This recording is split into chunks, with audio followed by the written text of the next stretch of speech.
Live from Silicon Valley, it's time for the EA Radio Show with host Tony Bruno.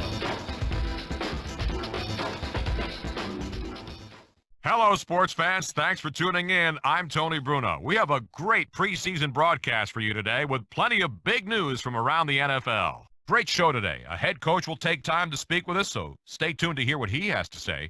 Also, one of my rants and a little segment we like to call the EA Sports Question of the Day. So lots of chances to call in and be heard. Stay tuned.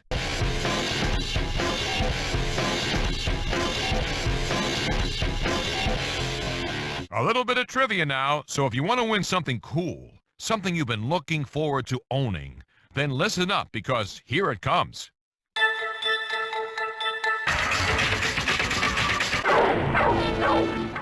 Which outstanding NFL player was named Rookie of the Year by almost every organization after an impressive 1997 season? We're now going to the phones to take a caller for the question of the day, which is, once again, which NFL player garnered Rookie of the Year honors in 1997? Tony, I believe that was one of the Barber brothers, Tiki. Nope, not Tiki. I don't even think he started half of the games that year for the Giants. But thanks for the call. Going to the phones and getting a caller for the Rookie of the Year trivia inquiry. Who was named the Rookie of the Year after his impressive 1997 season? I'm not sure about this one, Tony. I just had the feeling if I called, I'd get on the air, and here I am. Hey, everybody! Okay, time to give you my guess. I'm going with Deuce Staley. Well, you've obviously put some thought into it because Deuce was picked that year, but he's not the right answer. So goodbye and thank you.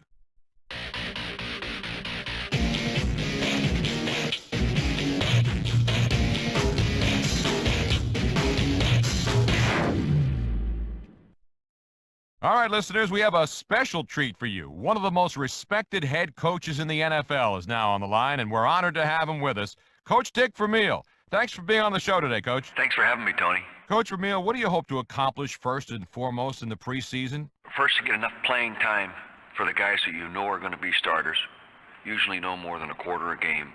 So they'll play 4 quarters of football, maybe 4.5 quarters to 5 quarters of football prior to the league opener if you play 4 preseason games. Is there anything you make sure you do? Make sure that you get your young players and designated backups in the ball games and get them playing, test them under pressure so you can, and expose them to what the season's really going to be like.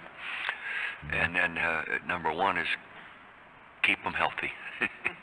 What about a newly acquired veteran guy? Would you let him see a little more playing time in the preseason? Oh, I don't think so. I haven't, to this date, distinguished between a newly signed player that is a starter once you get him than a player that's been a starter and already in your program. We work him the same. Head coach Dick Vermeil on the Tony Bruno Show. What's the most special thing about being a coach in the NFL? What do you treasure the most? Relationship, the leadership role and the relationship with the players and the coaches and the atmosphere. You can't duplicate it. Well, Coach, you've been asked this before. What kind of plans do you have for your post-coaching life? Anything exciting? Yeah, I'd be more involved in the winery that I'm involved with, On the Edge Winery. I'd be more involved with that, with the Vermeil Cabernet. Being more involved with my grandchildren, 11 of them, and then travel in Italy and France. I'd love to do that. I did some of that when I was in broadcasting, and we'd like to start that again. Always a pleasure to get your thoughts, Coach Vermeil. You're a great guy, and thanks again for being on the phone with us. Thanks for having me, Tony. We'd like to thank Coach Vermeil for taking the time, a class act. He garners a bunch of respect from players and other coaches all around the league. Great call today on the Tony Bruno Show. Hey, what do you say we play more trivia and pick up a caller who wants to answer the question, which player earned Rookie of the Year honors in 1997? Tony, man, good question. It puts my brain in action, these questions you guys come up with. I'm going to go with a defensive guy. Is it Peter Boulware? Actually, he was not the overall Rookie of the Year, but was awarded the NFL Defensive Rookie of the Year. That was a good try.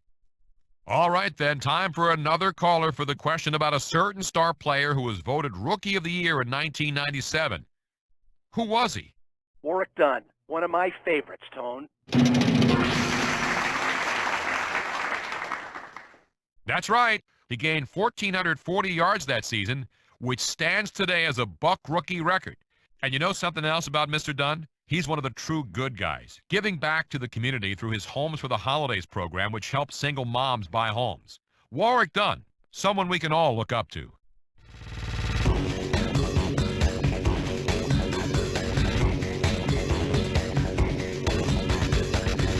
I have a tendency to spout off on some topics every now and then, but today we want to hear your thoughts on something you really want to talk about.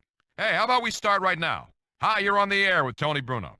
How's it going, Tony? I'd just like to get your take on players going both ways, offense and defense. There's a lot more of it going on these days. Troy Brown's at corner. Richard Seymour's at fullback. Champ Bailey's catching passes at receiver. Warren Sapp, the big fella's at three-point stance at tight end. Week to week, never know what to expect. Let me hear your take on this. That's one of the things that makes the NFL so great. One thing to keep in mind, though, is the fact you don't really see a whole lot of teams doing this kind of thing. Yeah, sure, you'll see a few teams doing stuff like this just about every week. A team like the Patriots is a good example. But you always want to have your best athletes on the field, right? That's why you see that kind of thing more now than you used to.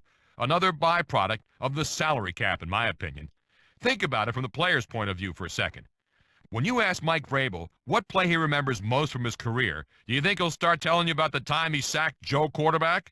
Do you think that he'll tell you about some big hit that he put on a running back to knock the ball loose?